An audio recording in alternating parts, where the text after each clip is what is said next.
আওয়ামী লীগ আগামী নির্বাচনে অংশগ্রহণ করতে পারবে কি পারবে না, অবশ্যই এটা নির্বাচন কমিশন এককভাবে সিদ্ধান্ত নিতে পারবে না।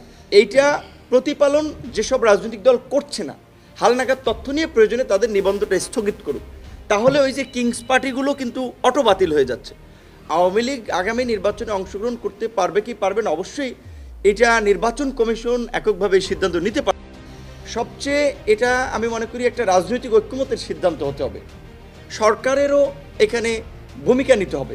সেক্ষেত্রে রাজনৈতিক ঐক্যমত তো তৈরি হয়েছে, গত মিটিংয়েই কিন্তু সব রাজনৈতিক দল এই বিষয়ে ঐক্যমত হয়েছে যে আওয়ামী লীগ এবং তার এই ফাঁসিবাদের দোসররা যেন আগামীতে নির্বাচন না নিতে পারে, সেজন্য তাদের বিষয়ে পদক্ষেপ নেওয়া। তাহলে রাজনৈতিক ঐক্যমত হলে তারা ব্যবস্থা নিতে পারবে।